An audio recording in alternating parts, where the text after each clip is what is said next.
Yeah, so I'm InterVision's CTO. It was InterVision is a company that's formed from the integration of multiple companies. It was my company that I co-founded back in 2005 that joined InterVision a few years ago, and we brought the initial cloud expertise to InterVision. We started working, my company, we started working in the cloud about 10 years ago. So we've really, we and I have sort of led the trailblazed on the cloud for a long time. I'm now leading our product team. So yeah, I get involved in developing my team develops products and services that Dustin and others, are out in the field implementing with our clients. So, my team, Adam, works for me that French was just talking about. So on the DRAS side, and then we've got various things like our cloud migration lifecycle assurance. That is something that we've come up with from our years of experience in the cloud. So yeah, we're working. I get to work with Zerto, VMware, Cisco, PAN. Sometimes we're doing work for those companies to help them productize or help them get cloud capabilities into their appliances and things that they're doing now in the cloud. So we get a lot of experience on kind of trying to stay ahead of our clients. Because in the last 5 years, our clients have come a long, long way.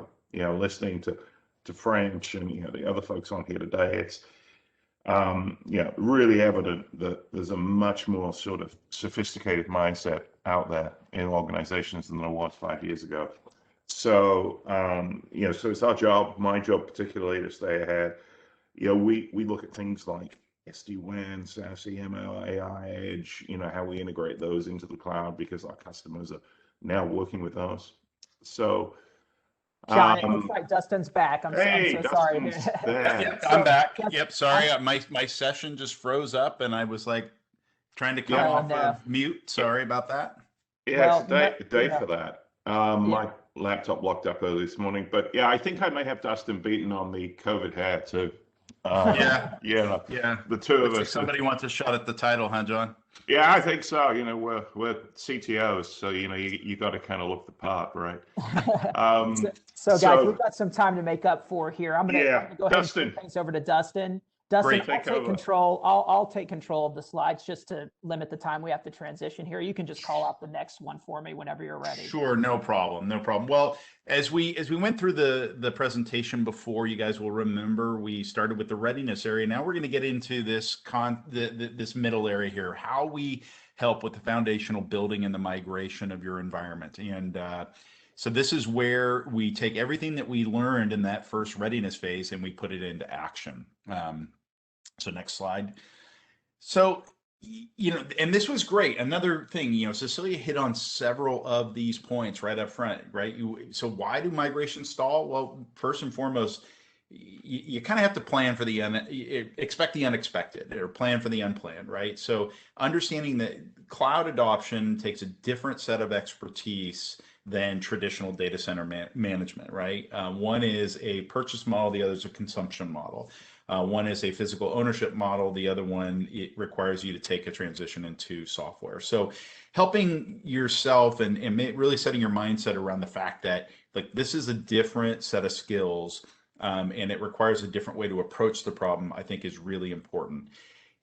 We did touch quite a bit on misaligned expectations with the business, right? If you don't have transparency and really understand what is that cost model going to look like, what do we expect to change relative to how our organization has to behave and how we consume and how we provision? How's this going to change the customer experience or the consumer experience of what we're delivering? These are all critical things. And so in the third big one, and it's great that Cecilia hit on this, security concerns, this concept of security by design or shifting left. Security is now a software problem, right? We still need good hygiene relative to border perimeter security, firewalls, web application firewalls, identity and access management. But John, when I think about security in the cloud, one of the things that really comes top of mind for me is how do I bake that in as far left in the entire process as possible, right? Yeah. I mean, before I hit that, I mean, overall, sort of the way I would summarize this, right, cloud migration is an IT project. For people in the IT industry, how many projects that you've been on have ever gone the way you fully expected it ahead of time, right? As much as you plan, unanticipated things come up. Keeping in alignment with the business is absolutely critical because things start to go wrong. You better have the business on board with you. You need to have the expertise. And obviously, security is always and increasingly a focus. You've got the opportunity now with the cloud because everything, is infrastructure as code, to really tighten security in a way that you didn't before, or Yep. certainly it was more difficult to do before. So if Yep. you do this right, you can end up in a situation where your security, you build separate environments, you use separate AWS accounts, you lock those down based upon the people that need to have access. So you can separate production from non-production. You can have a completely separate account for your backups that hardly anybody has access to, that you use multi-factor authentication to. So there's all kinds of things that you can do in the cloud to make security better. There's some really kind of bonehead things you can do that will make things worse. I mean, if you want to put something out in an S3 bucket and open it to the world, that may be completely appropriate if it's part of your static website. But if you've got some confidential financial information there, that is not what you want to do. So, so that there's shared participation, shared responsibility around security, which really requires a lot of communication, a lot of thought up front. Yeah, matter of fact, as I listened to you talk through that, one of the things that is apparent to me in every conversation I have, matter of fact, one of our reps, Brian Sellers, was on a call with one of his clients today, and we were talking very specifically about, ultimately even logging into the AWS console should be considered a break the glass activity. If we can do everything in an automated fashion through code, where we have full traceability, auditability, this is going to enable a culture of security. And we kind of come back to the cultural thing, right? These are the behaviors we insist on, where security is everybody's responsibility, and organizations are able to adopt a more secure mindset by doing that. And the other thing that jumped off the page as I listened to you talk is, why do projects fail? The other one is organizations bite off too much, right? They try and do massive projects instead of distilling them down into their smallest digestible chunks and breaking them up into workloads where they know they can be agile and they can have measurable gains in an iterative approach. And again, it's no different than in IT projects historically. You want your first project in a new area to be, as much as you can, rig for success, right? So you can show success, you get people on board, and then you build momentum, and and then the business relaxes, everybody relaxes, and you grow skills. Center of excellence, right, is a big lofty term, but you grow the skills as you go.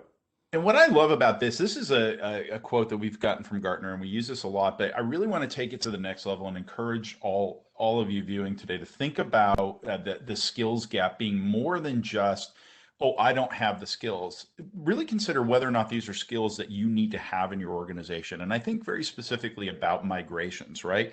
How often are you going to be migrating things to the cloud? It's not like you migrate them to the cloud and then you migrate them again, right? Once you're in the cloud, then it's about ongoing fitness and maintenance, right? So a lot of organizations leverage our skills, InterVision, because we have this as our core competency. And many organizations don't want their core competency to be cloud migration. Instead, if they're in a financial organization, they want their core competency to be technical solutions that improve their financial offering. If it's in medical, they want it to be in medical, right? So this is one where you may not have the skills to do the migration, but we do, and that's something that you can leverage InterVision for on an ongoing basis, or if it's just one point in time. And then also the ongoing management and care and feeding of the cloud itself, where your organization can then focus on just developing and delivering solutions into that environment that make business value.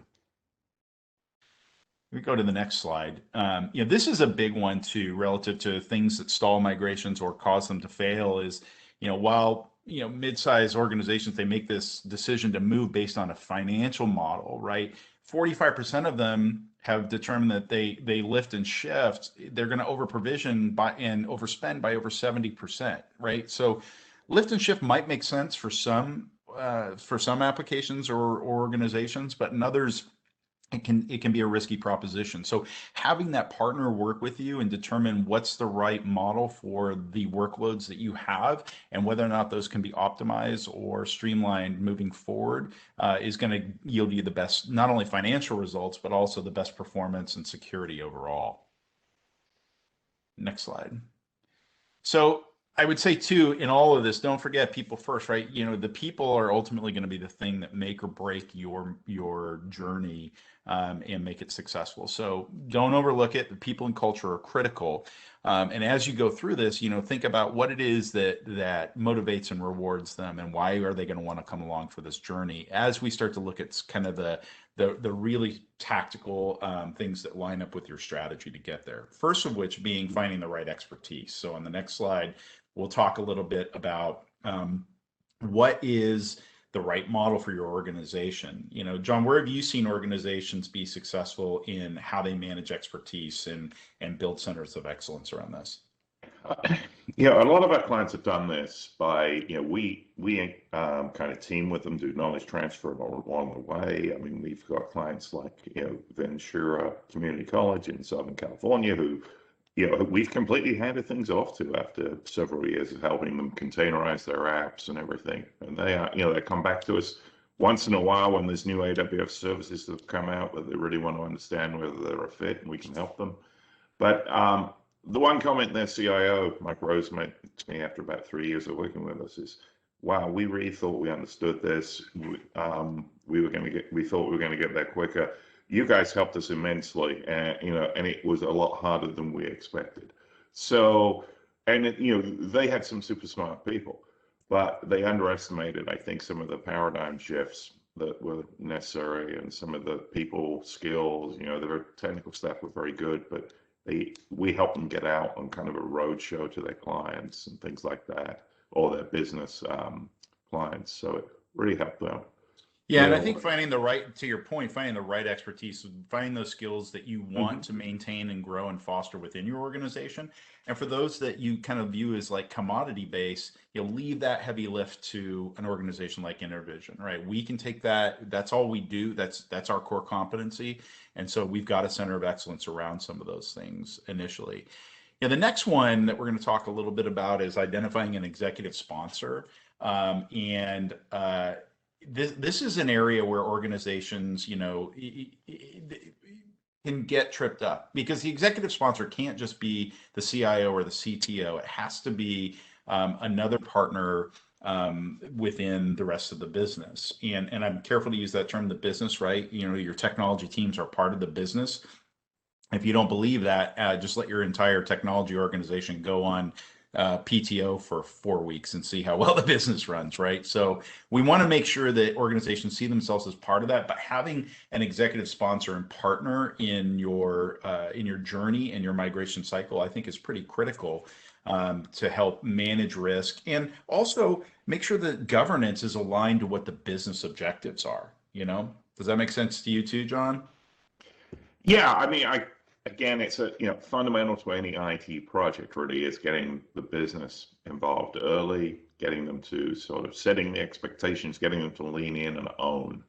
Yeah, when we talk to folks, I listen to the little words they use, where if you've got business people saying, yeah, we are going to move to the cloud, as opposed to, you know, they are moving, you know, the IT team, you know, you can start to tell almost immediately whether a client has gotten their business folks involved and owning or not.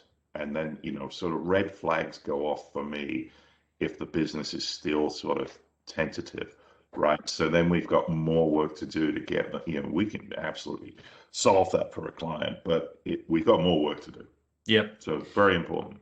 And then kind of the next big one, major roadblock, is around assessing your dependencies from your entire platform, right? And we talk platform, we're talking infrastructure, application, data, security, policy, and pipeline. And these dependencies are critical, right? I once had worked for an organization, and they were making a cloud migration, and they were like, well, we're going to find out how dependent organization. I don't think anybody's logged into this application for a long time, but I'm going to find out because I'll turn it off and we'll see who screams, right? And that's while a strategy, I wouldn't call it the best strategy, but understanding where you have integration and dependencies between different platforms or application or workloads is really critical, because those business disruptions cost they cost money. They can be potentially security impacting, and they also erode confidence, right? I've seen a lot of organizations say, the second you tried to move that thing, the business came to a halt. We can't afford to do this. So having a well thought out plan, and that's where our migration readiness assessment can really come into play and help organizations understand where they have cross dependencies and what kind of the order of operations ought to be, is going to be really helpful for organizations, I think. So if we go to the next slide here, what we're really talking about is what's our approach. And you saw in my earlier presentation about this, right? And Jamie touched on this earlier, that our CMLA, our Cloud Migration Lifecycle Assurance Program, ensures that organizations are able to continue to iterate on this journey to the cloud. It's phase one is getting there, right? And in what order? And then as part of that, then how do we go on and bolster the operations of your organization to make operational excellence a key performance indicator of what you do and how you do it? And then the third key pillar there is optimization. How do you continue to refine and optimize for scale, for financials, for security? And ultimately, customers that we work with across the board, we're reporting, way less stall, getting their workloads to the cloud much faster, having reduced risk, as well as running spend down, right? And you're going to hear a little bit later about some of the programs we have that specifically target these areas. And so, there are 3 different models that we have as part of this. On the next slide, we'll talk about those organizations that want to take a self-service approach. Perhaps you've got a discrete project that you need help with. It might be a one-off. Hey, let's put a plan together to build and solve this problem, and then hand it back over to your organization to run. Some of our customers prefer a co-managed approach, where we work together. We're either an extension of your team, or we can lead your teams through these efforts, teaching them how to optimize and become operationally excellent in leveraging the cloud. And others may require a fully managed kind of white glove solution, where we can leverage our AMS or Amazon Managed Services to provide you a full kind of end-to-end managed service experience. And we're going to go into more detail when Dave Gaffney and I speak a little bit later about what those offerings are and how they can benefit you. So ultimately, I think you can see we talked here about the fact that this need for end-to-end migration support is critical, and you have to plan for it, right? It goes back to proper planning. And if you understand what that plan is, then and how you're going to get there, it's critical. That's going to make all the difference to you and your organization. I also think, as you alluded to, don't set yourself up for failure by trying to do it all in one fell swoop. Like, iterate your way through this, because it's ultimately going to pay dividends, and it's proven to do so. So Absolutely. We work with customers on well-architected reviews in this area, right? Because like we said, this is an iterative process. Once you get there, how well is your environment architected? We leverage the AWS well-architected framework to provide these reviews. They're high value to you as an organization, give you great insight into how you can continue to optimize what you've got. Also, the immersion days, ongoing education and expansion of knowledge, and leveraging more services from AWS that help you accelerate your business. And then also our strategic cloud staffing, right? How we can become and further extend your skill sets within your organization so that you can recognize success in the cloud. And we'll talk a little bit more about some of these in follow-on services as well, as these come to fruition. But I believe we've got a poll coming up, Chris. Is that right? That's right. Thank you so much Sure. for teeing that up. And also, thank you for getting us back on time track here. So I've received some chat notifications from a few of you that we're popping these surveys up on you a little bit too fast. I do apologize.